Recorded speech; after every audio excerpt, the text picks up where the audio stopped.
기도하시겠습니다. 참 좋으신 하나님 아버지, 은혜와 사랑을 감사를 드립니다. 지난 한 주간도 저희 교회와 각 가정을 지켜주시고 평강을. 아멘. 오늘은 그 어린이 때 많이 들었던 부자와 나사로의 비유를 통하여서 은혜를 나누고자 합니다.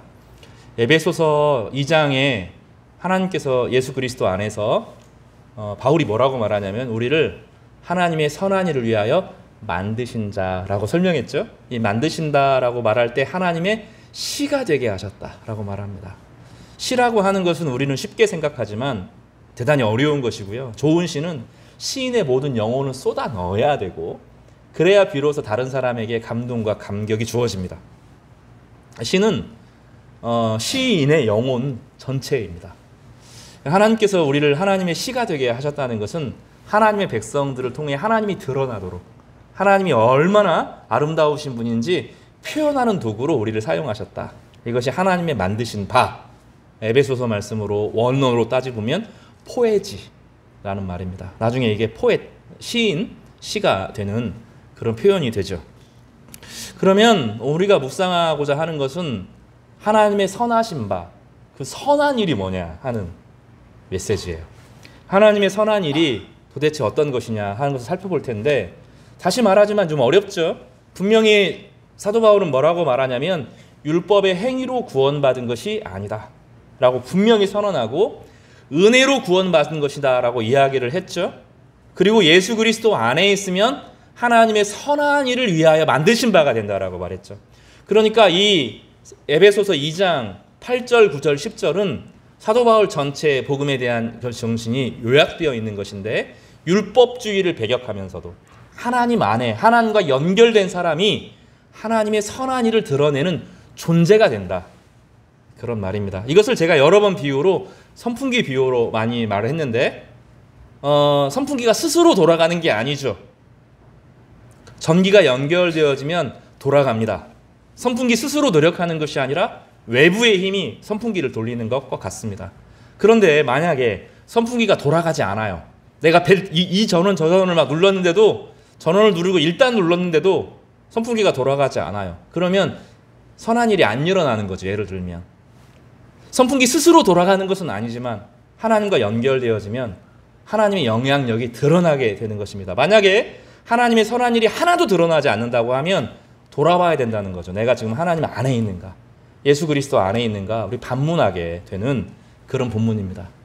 오늘 본문은 이 본문을 설명하기 위해서 지난주에는 마태복음을 가지고 하나님의 초대, 그러나 끝까지 옷을 입지 않고 그 안에서 자신을 자랑하고 나는 당신의 잔치에 참여했지만 동의하지는 않는다 하고 자기의 옷을 입었던 한 이상한 사람의 예를 들어서 하나님과 하나님의 초대에 응해야 되고 하나님의 다스림과 함께 살아가야 되고 하나님의 축제에 반응해야 된다 하는 메시지를 함께 들었습니다. 오늘은 조금 더 구체적으로 예를 들어서 누가복음의 두 가지 사건을 가지고 이 본문을 함께 깊이 좀 묵상하고자 합니다.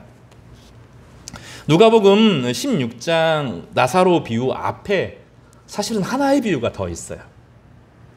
어떤 종이 있습니다. 어떤 이제 종이 있는데 주인이 있어요. 주인이 부자입니다. 부자. 몇 조, 몇 억대, 뭐 몇 천억대 부자인 것 같아요. 중간에 청지기를 하나 둔 겁니다. 근데 이 청지기가 못됐어요.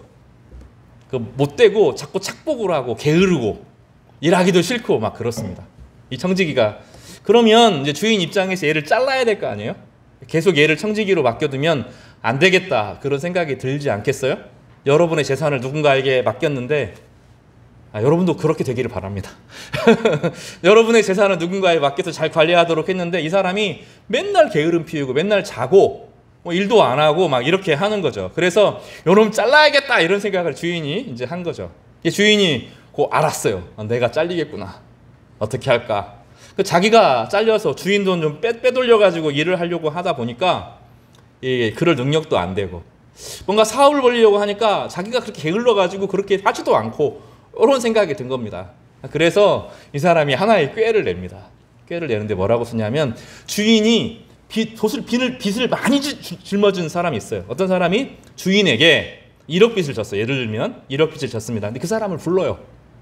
불러가지고 지금 아직 주인의 재산을 관리하고 있는 중이니까 그거 1억 갚지 말고 이 증서 찍고 새로운 증서를 하나 마련하자 하고 주인 몰래 3천만 원만 갚으십시오 이렇게 하는 거죠. 그럼 주인 얼마 손해봤어요?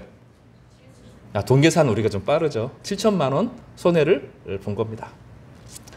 근데 어떤 사람이 10억 누군가에게 이제 그 주인에게 빚을 빌려준 거죠. 불러와가지고 쫙 찍고 1억만 갚으십시오. 그럼 주인은 얼마 손해봤어요? 9억 손해를 보죠. 10억에서 이제 1억만 남겼으니까 9억 이렇게 손해봤습니다. 그럼 여러분 같으면 어떻게 할 것 같아요? 여러분 같으면 그런 일이 일어나지 않았군요.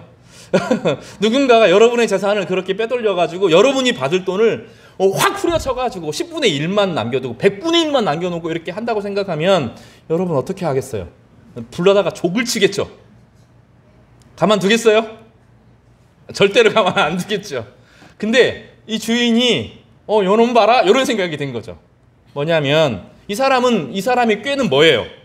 내가 밖에 나가면 주인은 나를 내쳐도 자기에게 호의를 베풀었으면 이제 그 사람들이 자기를 좋아해 주겠지, 뭔가 은혜를 베풀겠지, 이제 그런 생각으로 한 겁니다. 근데 주인은 지혜롭다 이렇게 해요.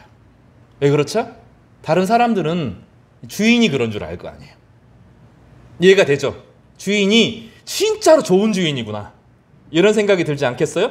야, 이렇게 훌륭한 사람이 있다니. 내가 지금 10억 빚을 갚아야 되는데 이것 때문에 죽을 뻔했는데 9억을 탕감해주고 1억만 갚아도 된다니 마음이 막 흥분되겠죠. 이제 난 자유다 이런 생각이 들죠. 그 주인만 생각하면 어떤 기분이 들겠어요? 기분이 좋아지겠죠. 근데 주인이 그게 더 좋다는 거예요. 그게 더 좋다는 거예요. 그럼 본문을 읽어보겠습니다. 마지막에 보면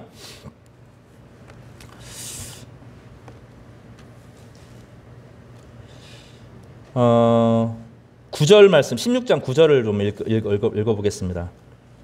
시작. 내가 너희에게 말하노니 불의의 재물로 친구를 사귀라. 그리하면 그 재물이 없어질 때에 그들이 너희를 영구할 처소로 영접하리라. 누가 우리를 평가하는 거죠? 그러면 종이 그렇게 한 행동에 대해서 종을 누가 평가해요? 자기가 호의를 베푼 사람들이 그 종과 주인을 좋게 평가하겠죠. 주인의 말이 더 중요해요. 8절입니다. 8절에 우리 하이라이트를 한번 읽어보겠습니다. 시작. 주인이 이 옳지 않은 청지기가 이를 지혜롭게 하였으므로 칭찬하였으니 이 세대의 아들들이 자기 시대에 있어서는 빛의 아들들보다 더 지혜로움이니라. 이상하지 않아요? 이상하죠? 주인은 이 불의한 청지기가 자기에게는 불의했지만 세상을 향하여서는 주인의 명성을 높이는 사람이 되죠. 이것이야말로 진짜 지혜로운 행동이었다라고 말하는 거예요. 그리고 우리가 이 세상을 살아가는 동안에 우리가 가지고 있는 물질이 해야 될 역할이 무엇인가를 예수님께 설명해 주시는 거죠. 불의한 재물을 악하게 여기는 것이 아니라 그것을 선하게 사용하는 것. 그래서 나의 선한 행동을 통해서 누구에게 유익이 되도록 하나님께 기쁨이 되도록 하는 것이 지혜로운 행동이다라고 말합니다. 이제 사실은 이 본문에 대한 깊은 해석은 다음에 기회가 있으면 하겠습니다. 그런데 오늘 본문의 이야기는 바로 그 연장선에서 나옵니다. 14절에서부터 18절까지 바리새인들에게 율법의 가치를 다시 설명하시고 19절에서부터 31절까지 선한 일에 대한 이야기를 말씀하시면서 바리새인들이 가지고 있는 선의 생각과 하나님 나라의 선이 얼마나 다른지를 비교해서 가르쳐주는 그런 본문입니다. 넘겨주시겠어요? 몇 장 좀 보겠습니다. 오늘 간단한 주제들을 더 넘겨주십시오. 살펴볼 텐데 그림 두 점을 좀 보겠습니다. 그림이 자세히 보일지 모르겠는데 이건 네덜란드 화가가 그린 것이에요. 그래서 부자와 나사로 이야기를 한 그림에 담았는데 네덜란드 옷을 입은 사람들이 옆에 있고요. 그 당시 16세기 옷을 입은 사람들이 있고 나사로가 있는데 나사로란 사람이 거지로 있고 개들이 상처를 핥고 있습니다. 개들이 상처를 핥게 놔두면 될까요? 안 될까요? 절대로 안 됩니다. 파상풍 걸리고 큰 오염에 빠집니다. 다른 그림 하나 더 좀 보겠습니다. 이제 구체적으로 더 자세하게 나사로를 부각시켜서 그리는데 옆에 나오는 주인의 개처럼 보여요. 이 개가 엄청 비싼 개입니다. 그래서 이 주인이 개에게는 막 에어컨도, 요즘에 그런다고 하잖아요. 개 방에 막 에어컨도 더 주고 그런다 그러더라고요. 뭐 그런 정도 이야기를 막 합니다. 이 개가 비싼 개입니다.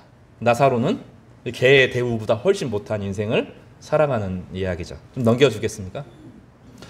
오늘 첫 번째 그 앞에 있는 누가복음 16장 1절에서부터 13절까지 사람들이 잘못 생각한다는 거예요. 하나님에 대해서. 내가 많은 것을 누리면, 이 땅을 통해서 내가 사회적으로 성공하면, 내가 높은 지위에 이르면 하나님께서 영광을 받으신다고 생각한다는 거예요.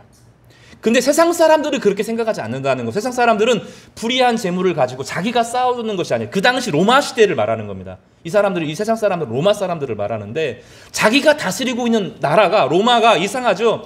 다른 나라를 정복하는데 그 나라의 독재자들을 물리치고 통치를 잘한 경우도 여러 번 있었어요. 보통은 아니죠.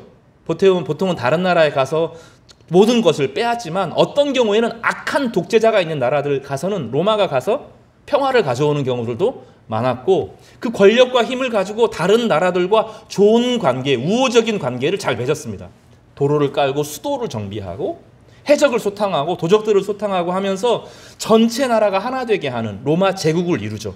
로마 제국에 부정적인 것이 많지만, 만약에 전체가 다 부정적이었으면 로마는 쉽게 무너졌을 것입니다. 로마가 그 긴 시간 동안에 세상을 다스렸던 것은 그 안에 선한 영역도 있는 거죠.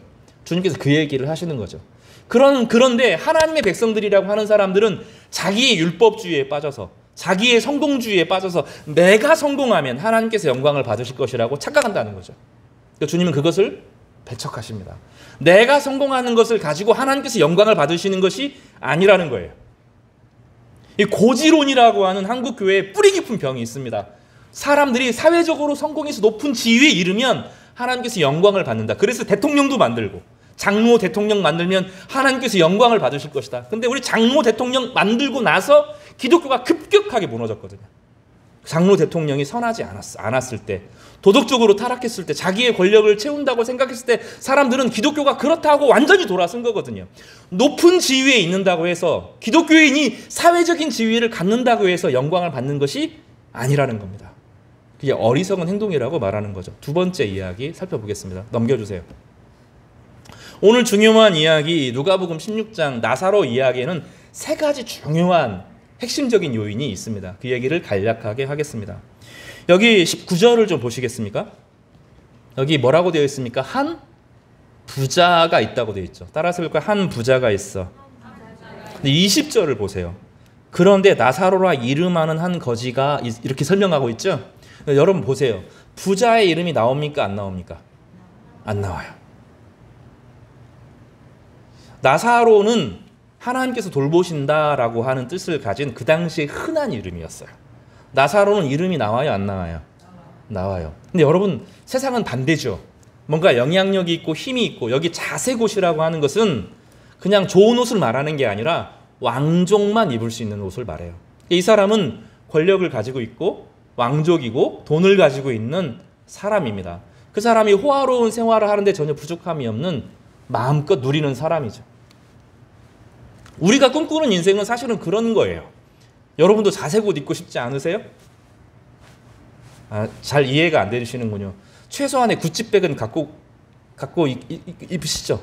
결혼식장에 친구들 만나는데 10만 원짜리 백, 3만 원짜리 백 갖고 그거 가지고 싶고 나가고 싶지 않잖아요. 아니시군요. 여러분은 그냥 우리는 다 믿음으로 도가 텄기 때문에 뭐 그런 거 안 중요해. 남들의 평가 전혀 안 중요해. 이렇게 생각을 하시는군요. 요겁니다. 이게 구찌백 입고 뭐 소나타 이런 거 말고 최소한 제네시스 타고 친구들 만나고 싶잖아요. 그런 걸 말합니다. 그러고 나면 저 사람 성공하니까 하나님께서 영광을 받으실 것이다. 나도 하나님 믿어야지. 아니라고요. 그게 안 된다고요. 그 탐욕을 부추기는 방식이 신앙에서는 작동하지 않습니다. 안 된다는 거죠. 여기 그런데 놀라운 일이 벌어집니다. 한 부자가 있어요. 그 사람은 자색 옷을 입고 호화로운 생활을 하고 사람들이 주목하고 많이 모여들었겠죠? 그런데 성경에서는 그 사람을 기억해요? 기억하지 못해요? 기억이 안 돼요. 이 사람은 이름이 없어요. 하나님 볼 때 너 누구? 이렇게 말하는 거죠. 세상에서 기독교인이라고 말하면서 성공하고 사회적으로 떵떵거리면서 나는 하나님이 영광을 하나님께서 나를 크게 사용하셔서 이렇게 높아졌다라고 말하는데 너 누군데? 나 네 이름 몰라. 이렇게 말한다는 거예요. 근데 20절에는 한 거지가 나와요. 이 사람은 거지라고 하는 것은 거지가 되는 게 쉽지가 않거든요. 수많은 사회적인 실패와 절망과 좌절과 무너짐의 과정을 수십 번 수백 번 겪어야 거지가 됩니다. 노숙자가 되는 거 쉽지 않습니다. 제가 아는 후배가 있어요. 그 후배는 뭐 하냐면 노숙자들을 만나러 다닙니다. 그래서 시간만 되면 노숙자들 만나면서 그들을 만나요. 근데 그들에게 구제하는 게 아닙니다. 물론 잠자리도 제공해주고 뭣도 들어주는데 그분들의 이야기를 들어요. 선생님 어떤 인생을 사셨습니까? 물어봐요. 그럼 그분이 이제 자신의 헛된 이야기, 자신이 실패한 이야기들을 잘 하죠. 그러면 이 친구는 선생님에게 정말 인생을 배웠습니다. 이렇게 이야기하죠. 그리고 그의 모든 실패한 인생들이 책으로 나오고 그분들과 함께 인문학을 공부하면서 나중에 시인이 되기도 하고 소설가가 되기도 하고 그런 분들이 그렇게 변해가는데 아주 중요한 역할을 하는 거죠. 하나님 나라는 시각이 다르다는 거죠. 그분의 실패와 그분의 좌절과 그분의 아픔과 그분의 괴로움과 그분의 버려짐의 이야기가 하나님에게는 귀하게 여겨지는 거예요. 때때로 사회적인 성공주의에 빠지면 누군가는 버려진 사람들이 수도 없이 생겨나는데 하나님이 그들이 너는 실패했으니까 망가졌으니까 너는 인생을 헛살았으니까 이렇게 하는 것이 아니라 그들의 이름을 기억하시는 것입니다. 예수님께서는 예화를 쓴 거잖아요. 예화. 그렇죠? 예화를 쓰는데 이름을 굳이 한 부자와 한 나사로라는 사람의 이름을 부르죠. 하나님께서 돌봐주신다 그런 뜻이에요. 나사로. 하나님께서 돌봐주신다. 이 사람은 하나님께서 돌봐주는 인생을 살았던 거예요. 실패하고 좌절하고 지금 아무것도 성취하고 무너진 밖에 없지만 하나님께서 돌봐주는 인생을 살았던 한 사람의 이야기를 기록하고 있는 것입니다. 우리는 나사로와 같은 인생은 실패한 인생이라고 말하고 자색 옷 입은 사람과 성공한 사람이라고 말하지만 성경은 이걸 확 뒤집어서 아니라는 거예요. 아니라고. 여러분 역사상 기독교인들이 부자가 되고 승승장구하고 성공하고 세상에서 잘나면 어떤 일이 벌어졌습니까? 항상 기독교는 썩었어요. 부패했어요. 타락했어요. 그 잘난 사람들 대우에 기독교의 폐허가 돌아옵니다. 하나님 대신 하나님이 주신 것에 만족하여서 그것을 하나님처럼 여기고 그거 하나님이 주신 것이 내 인생의 전부인 것처럼 인생을 걸 때 시대는 썩었고 부패했고 타락했습니다.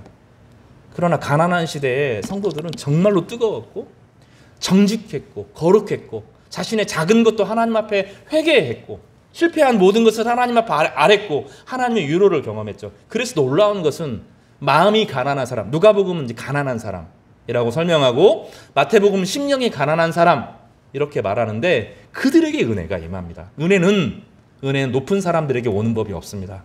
내가 내 생활 전체를 만족하고 누리고 다 가졌다고 하는 사람들에게 은혜가 주어지지 않습니다. 이미 충분한데 왜 은혜가 필요합니까?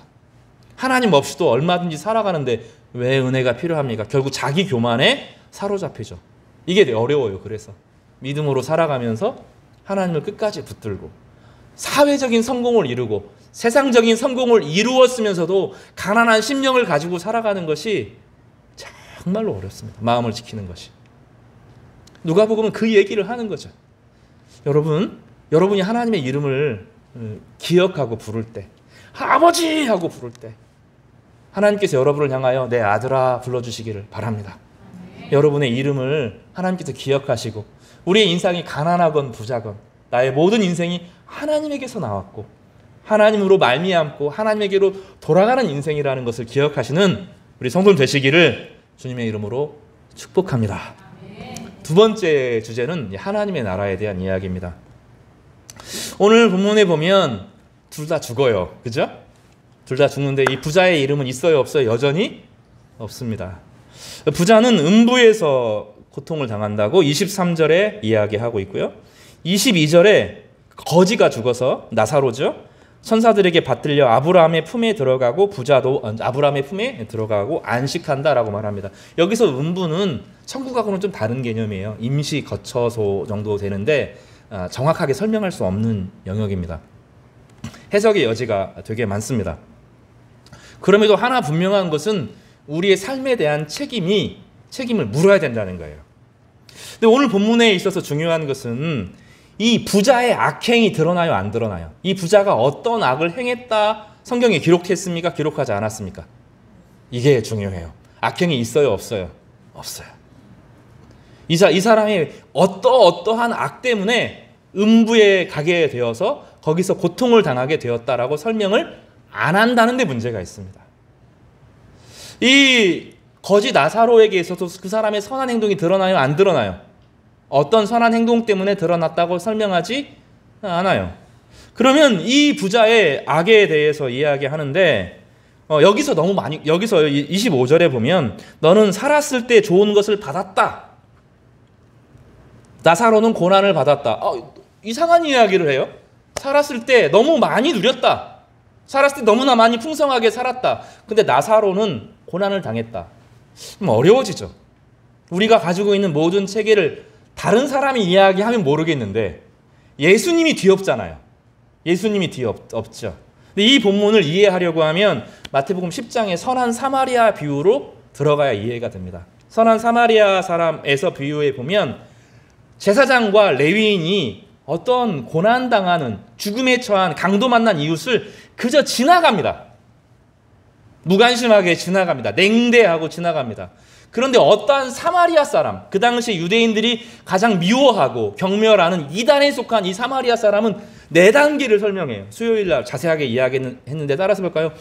보고, 더 따라서 보고, 불쌍히 여기고, 가까이 가고, 치료했다. 이 4단계를 겪습니다. 이 부자는 나사로가 보여요, 안 보여요? 안 보여요. 왜 그렇죠? 자색 옷을 입고 사람들이 자기를 인정해 주잖아요. 사회적으로 성공한 사람이 자기보다 약한 사람의 문제가 보이지 않습니다. 성공한 사람들이 행복하지 않은 이유는 뭘까요? 자기보다 더 힘이 많은 사람들이 늘 눈에 보이고 그 힘을 차지하기 위해서 권력 싸움을 해서 거기까지 온 거거든요. 돈에 미쳐야 부자가 되죠. 여러분, 우리가 부자가 못 된 이유는 돈에 미치지 못해서 그래요. 돈에 미쳐야 부자가 됩니다. 인정사정 없어야 부자가 됩니다. 하루 종일 돈 생각해야 부자가 되는 거예요. 부자는 아무나 되는 게 아닙니다. 근데 우리는 그렇지 못해죠. 우리는 양심도 돌아봐야 되죠. 그죠? 이웃도 돌아봐야 되죠. 힘든 사람도 돌아봐야 되죠. 기도도 해야 되죠. 기도하면 안 된다니까요. 하루 종일 돈 생각해야 돼요. 기도도 이거 해야죠. 부자가 되려면 어떻게 되면 하루 종일 돈 갖고 기도해야 된다고요. 그런 사람이 부자가 되는 거예요. 그런 사람이 권력을 얻는 거예요. 그러니까 권력의 정점에 있는 사람들은 주님께서는 아주 매질게 이야기하죠. 모질게 이야기하죠. 부자가 천국에 들어가는 것은 낙타가 바늘귀에 들어가는 것보다 어렵다는 거예요. 이게 된다는 겁니까? 안 된다는 겁니까? 안 된다는 거예요. 자기 소유와 자기 권력을 지키기 위해서 온 힘을 기울이지 않으면 못하는 거거든요. 세상의 권력과 세상의 돈이 만만치 않습니다. 하루 종일 돈 생각해야 돼요. 여러분, 부자가 절약할까요? 가난한 사람이 절약할까요? 부자가 절약합니다. 부자들은 10원 하나 귀하게 여기지 않죠. 우리 교회를 위해서 탁구공 사놓고 걸어 안 된다고요. 부자 못 된다고요. 저희 교회 집사님이 저희 교회 탁구공을 잔뜩 쌓고 이 공들을 다 할 수 있도록 막 하고, 그런 사람은 부자가 못 되는 거예요. 성도들이 아프고 힘든 거 보면 가슴이 아파서 막 기도하고 시간을 거기에 드리고 막 구제비 드리고 부자 못 된다고요. 부자는 10원을 아껴야 부자가 되는 거예요. 막 고개를 끄덕거리는군요. 그러면서 내가 10원을 아껴야 되겠구나. 부자는 그래야 권력을 갖는다 하는 것은 진짜 비정하지 않으면 권력의 정점에 못 이르는 겁니다. 하루 종일 그 생각해야 되는 거죠. 하나님도 권력 밑에 있어야 돼요.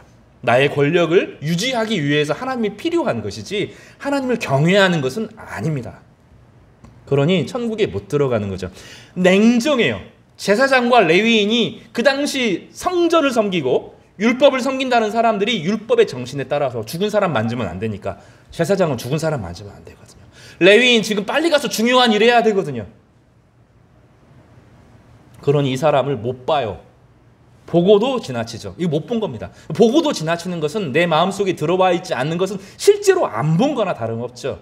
그런 선한 사마리아 사람은 어떻습니까? 보여요. 아픈 사람이, 죽어가는 사람이 보여요. 여러분, 보이는 게 간단하지가 않습니다. 실패해봐야 실패한 사람이 보입니다. 아파야 아픈 사람이 보입니다.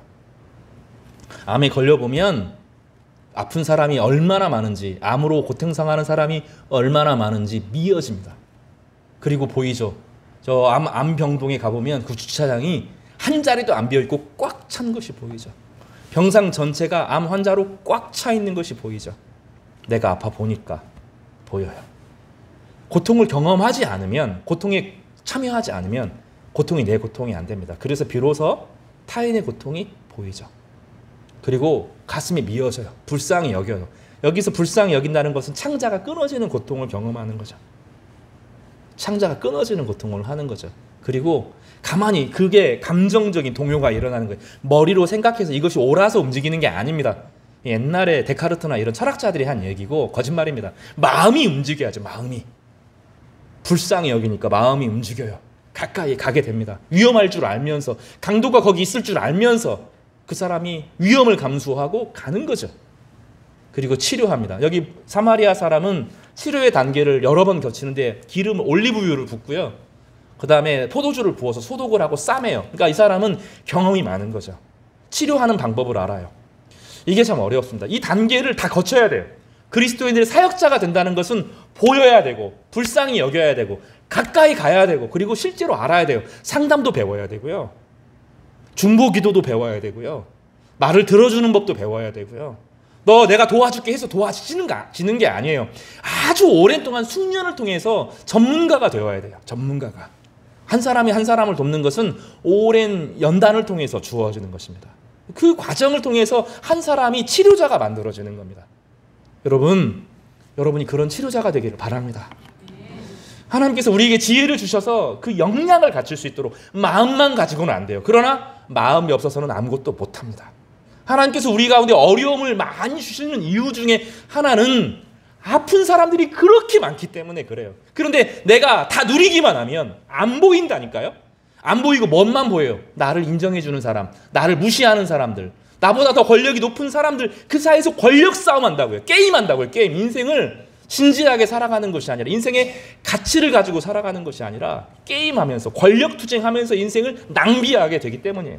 그래서 하나님께서는 우리로 하여금 고난을 주시고, 어려움을 주시고, 아픔을 주시고, 슬픔을 주셔요. 우리로 하여금 치료자가 되도록 하시기 위해서입니다.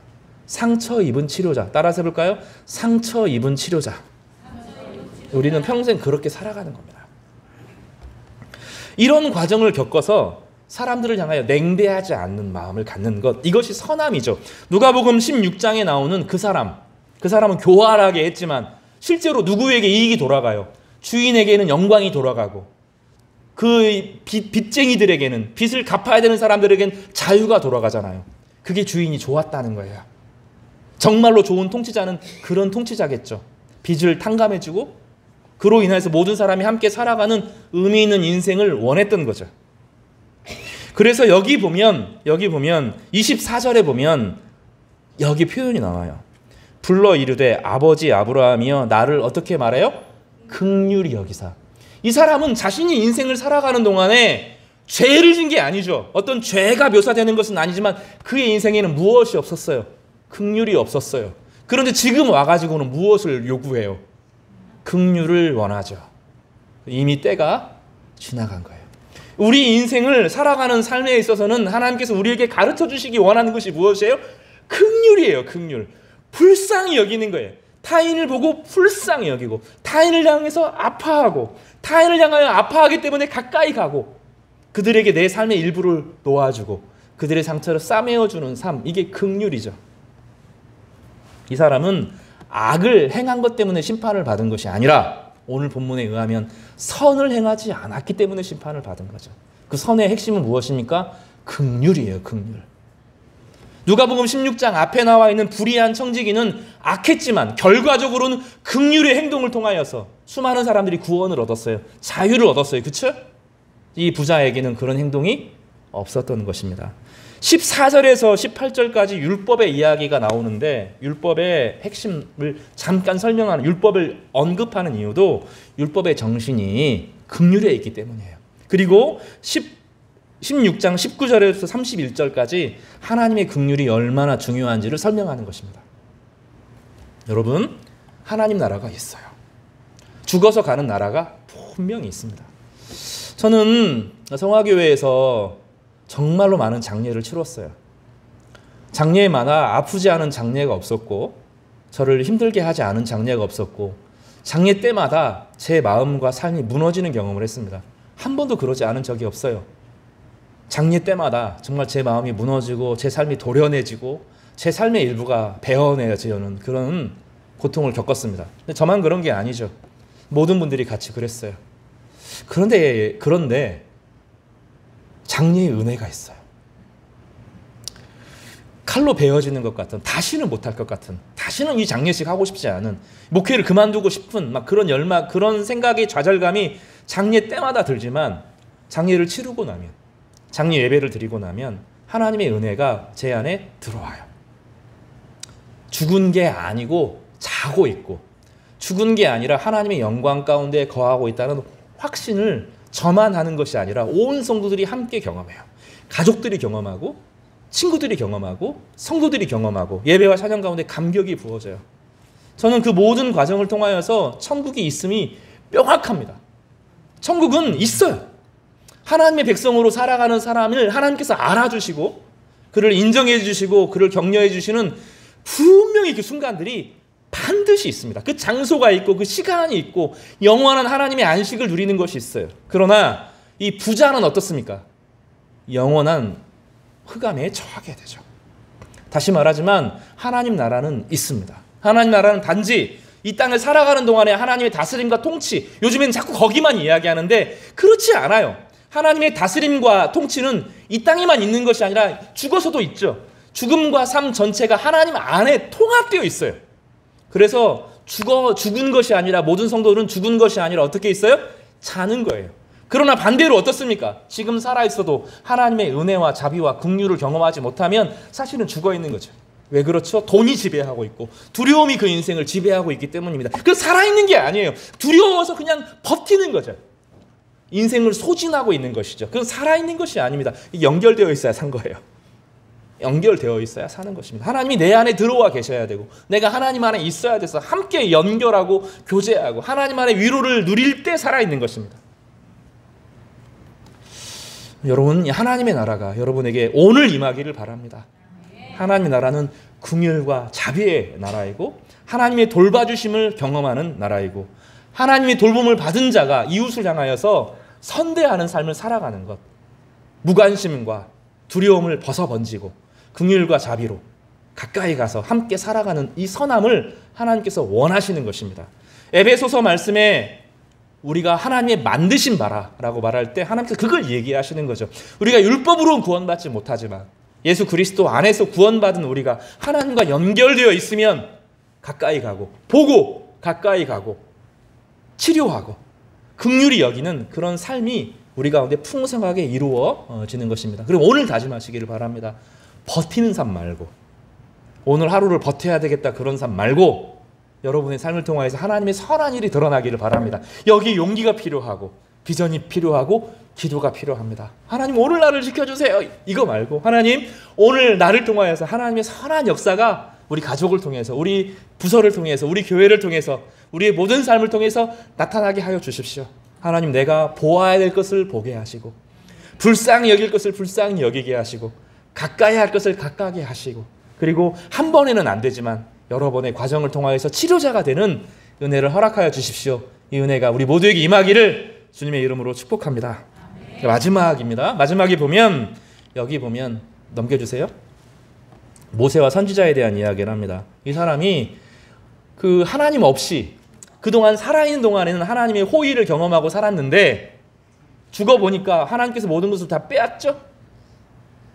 지옥이라고 하는 것은 여러분, 하나님께서 나에게 주셨던 모든 호의를 빼앗는 것이 지옥이에요.